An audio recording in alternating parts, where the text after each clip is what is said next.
What's going on new? You guys got so many things going on. I'm lost. I've always been a big fan of her, so I had to drag her in. She dragged you guys in. So now you're going to become a victim of me. Tell us all about your division and what you guys are doing. Well, thanks, Guy. Yeah, I think one of the most exciting things that we have coming up for fall 26 is the launch of our Bachelor of Design degree. Okay. So we're launching a new 3-year optimized bachelor's degree in design with a concentration in visual design for fall of 26. And this is going to allow our students to connect more with industry standard expectations. And we're going to really be able to train up and skill up our design workforce here in Yavapai County. It's really exciting, which is one reason why I invited Lindsay Maston, who is our department chair in visual art and lead faculty over the design program, to discuss a little bit more about that program we have launching in fall 26. I'm assuming that you're going to cover what you mean by design, because that a lot can fall under it. I hear everything from visual arts to maybe even CAD. I don't know, but I'm interested to hear what you got. So I actually do happen to have a background in CAD. My first design degree was in architecture. So that's my OG background. Okay. But then at a certain point, I switched over to what was called graphic design when I went to grad school. But what I proposed we call visual design, because really it's gone beyond graphic design. Right. So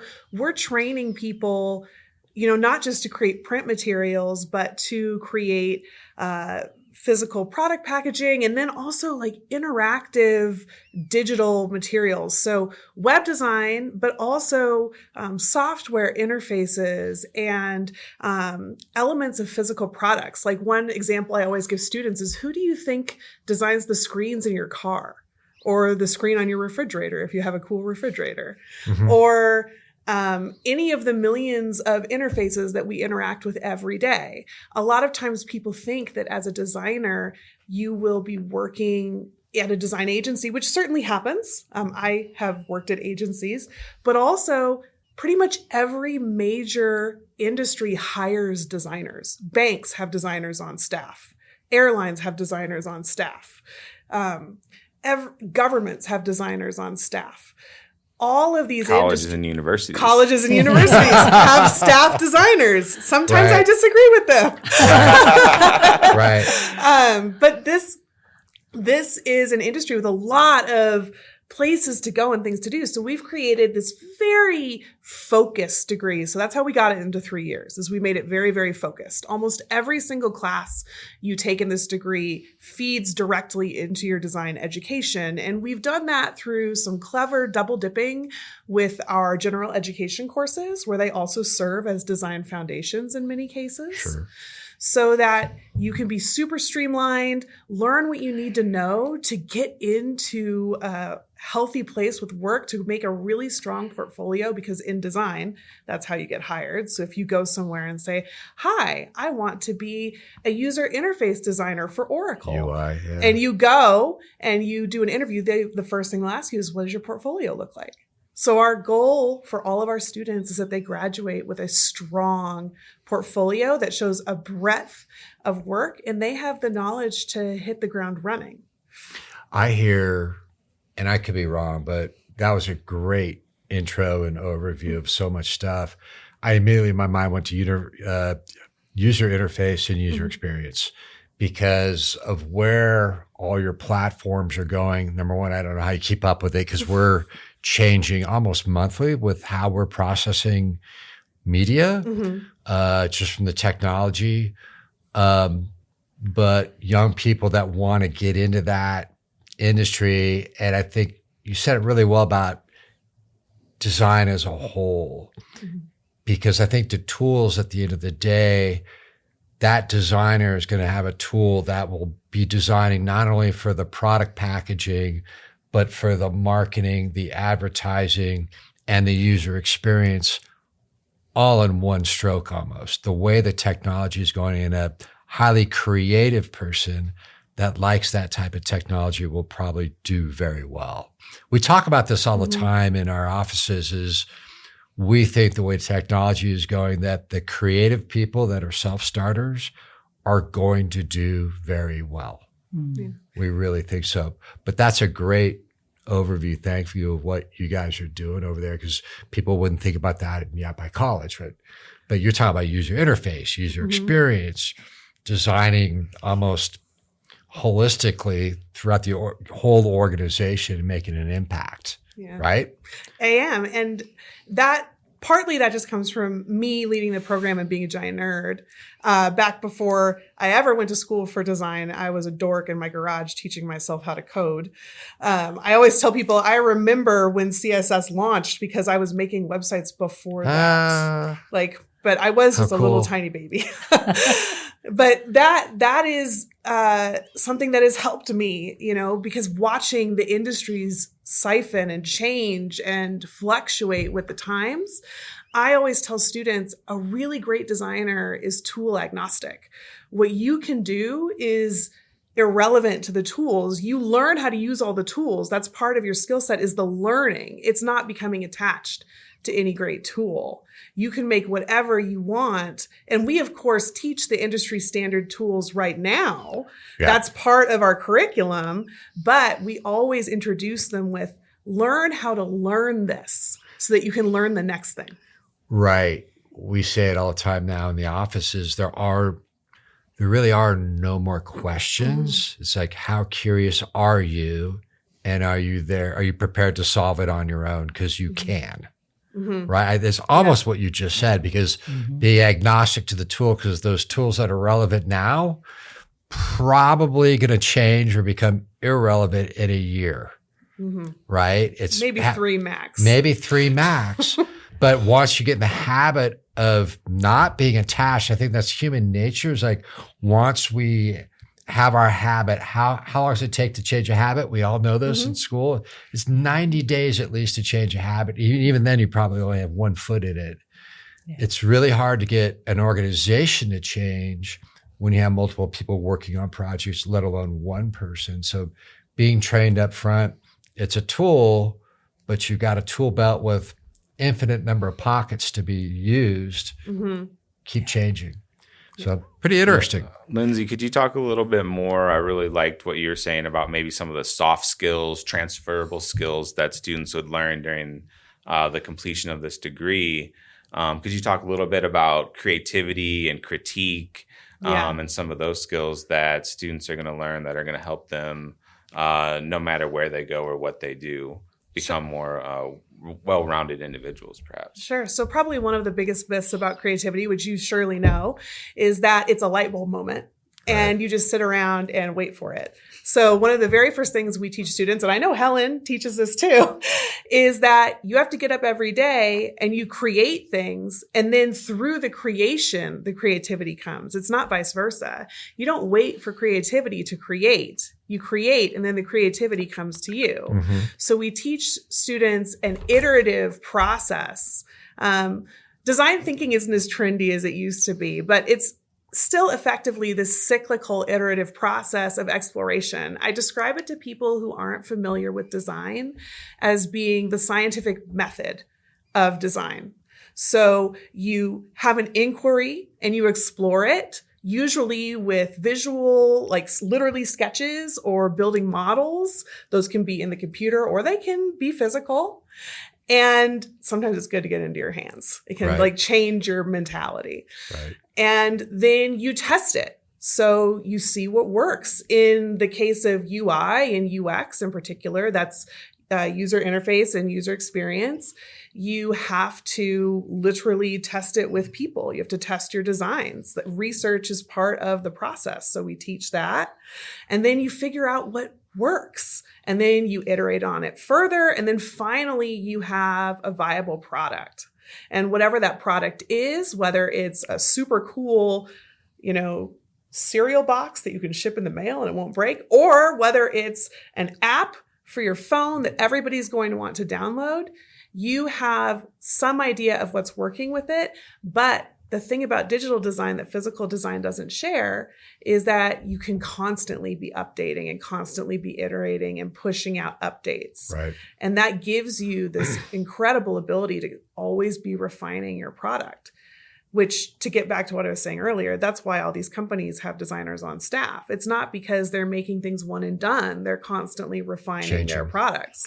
So challenge for you, because we ran into this challenge.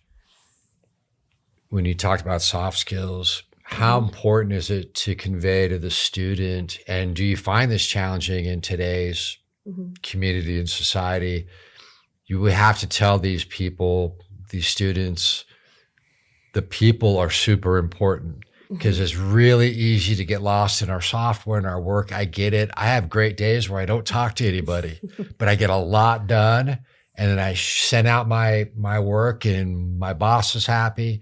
But the reality is so much of, I'll just use me as an example. My work is on the foundation of relationships and all the people that we've established relationships with over the past 8-9 years. Is that something that's been a challenge for kids of the latest generations? I mean, I don't want to paint with too broad of a brush. Sure. These are my students and I have to Sure. go back and be friends with them. Right. But I will say that sometimes it can be intimidating for younger people, and most of my students are younger people, they're traditional college age, to know how to make those relationships and know what's appropriate. And so that is part of what we're teaching. We're explaining to them how to communicate with each other, and also how to communicate with each other as a team. So Brian mentioned critique a minute ago. So critique is built into all of our classes. And for people who don't have a design or an arts or a film background, critique is like one of the most important ways that we learn from each other. And it's literally learning how to separate the person from the work and really look at the work on its own. And being able to critique someone else makes you better able to critique yourself, which eventually makes you better able to critique your work. And one day, far in the future, you'll be like me and you'll have zero attachment to your work ever. And I promise that that's a good thing. That's a great thing. Because it allows you to look at it with that scientific eye that I mentioned. But all the scientific eye only matters insofar as you can communicate the value of what you're doing to other people. Right. And that is such an incredible skill. So I mentioned that I've worked in agencies. So I'm still a partner at a small agency, but I don't work very much because I mostly concentrate on YC right now. Right.